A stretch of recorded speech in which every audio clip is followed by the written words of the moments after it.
নিরাপত্তা, আপনি যখন বিল্ডিং করবেন একটা নিরাপত্তা বেষ্টনী করে, তেমনি শিল্পীদের নিরাপত্তা দেওয়াটা কিন্তু খুবই জরুরি। এখন মাত্র ভোট হয়েছে 16টা, কিন্তু এই সময় আমার 200 ভোট কিন্তু গত বছর হয়ে গেছে।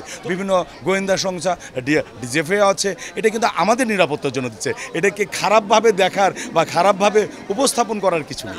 নির্বাচনের পরিস্থিতি খুবই শান্তিপূর্ণ এবং সুন্দরভাবে নির্বাচন অনুষ্ঠিত হচ্ছে, তবে ভোটারের উপস্থিতি খুবই কম হওয়ার একটা বিষয় আছে। আমি দুটি দেখেছি, যেহেতু আমি ইতিপূর্বে প্রধান নির্বাচন কমিশনার ছিলাম ও নির্বাচন কমিশনার ছিলাম 10 বছর।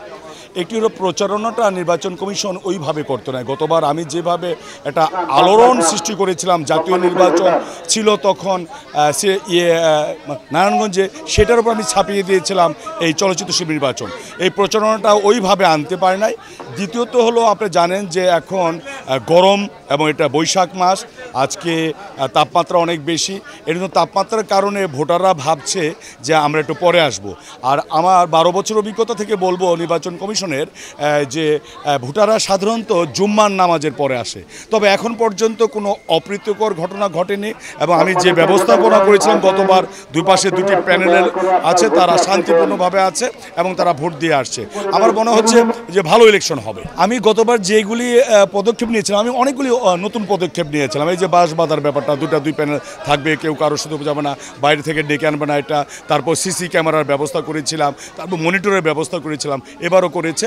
এবার শুনেছি মোবাইল কোর্ট একটি অতিরিক্ত সংযোজন, কিন্তু মোবাইল কোর্টের কোনো ম্যাজিস্ট্রেটকে আমি দেখি নাই, কারণ আমি তো ম্যাজিস্ট্রেট ছিলাম 10 বছর, আমিও তো মোবাইল কোর্ট পরিচালনা করেছি। আমি ঢাকার মেট্রোপলিটন ম্যাজিস্ট্রেট ছিলাম, আমি মোবাইল কোর্ট এখন পর্যন্ত দেখিনি।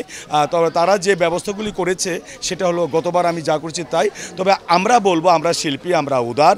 এখন আমরা 5টার আগ পর্যন্ত দুটি প্যানেল আছে, কিন্তু 5টা বেজে গেলে আমরা সবাই বার এক 570 জন আমরা শিল্পী সমিতির সদস্য। এটা হলো যার একটা টেকনিক। আমরা আমলা তো, আমি ম্যাজিস্ট্রেট ছিলাম, ইউনো ছিলাম, জেলা প্রশাসক ছিলাম, উপসচিব ছিলাম, যুগ্ম সচিব ছিলাম, অতিরিক্ত সচিব ছিলাম। আমরা জানি কিভাবে মানুষকে সম্পৃক্ত করা যায়, কিভাবে প্রচারণা করা যায়, কিভাবে মানুষকে সচেতন করা যায়। ওই ক্ষমতাগুলি তারা অ্যাপ্লাই করে নেয়, তারা জানি না কেন করেনি। এর জন্য দেখেন যে এখন মাত্র ভোট হয়েছে 16টা, কিন্তু এই সময় আমার 200 ভোট কিন্তু গত বছর হয়ে গেছে। তবে ভালো হচ্ছে, শান্তিপূর্ণ ভাব হচ্ছে, যে কারো প্রতি কারো বিদ্বেষ নেই। এই পর্যন্ত কারো প্রতি কারো অভিযোগ ছিল না এবং কেউ কারোর সাথে বিরূপ আচরণও করেনি। আমি মোবাইল কোর্টের কথাটা বলবো না, যেহেতু আদালতের বিরুদ্ধে কিছু বললে আদালত অবমাননার ব্যাপার আছে। আমি বলবো যে এই যে আইন শৃঙ্খলা বাহিনীর উপস্থিতি, আমরা ভোট চাচ্ছি ভোটারের, আমরা কষ্ট করব, কিন্তু আইন শৃঙ্খলা বাহিনী কেন কষ্ট করছে আমাদেরই নিরাপত্তা দেওয়ার জন্য।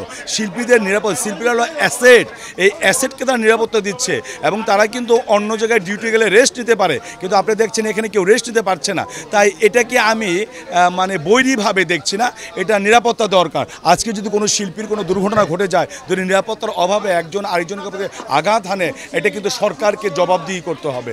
আর শিল্পীদের এটা ব্যর্থতা আসবে পুলিশ বাহিনীর। এই জন্য পুলিশ বাহিনী বা যারা আইন প্রয়োগকারী সংস্থা অন্যরা আছে, ডিবি আছে, এসবি আছে, এনএসএ আছে, বিভিন্ন গোয়েন্দা সংস্থা ডিজিএফআই আছে, এটা কিন্তু আমাদের নিরাপত্তার জন্য দিচ্ছে। এটাকে খারাপভাবে দেখার বা খারাপভাবে উপস্থাপন করার কিছু নেই। শিল্পীদের মাঝে নেই কোনো বিভেদ, আমরা সবাই এক। তবে তাদের নিরাপত্তাটা কিন্তু প্রথম।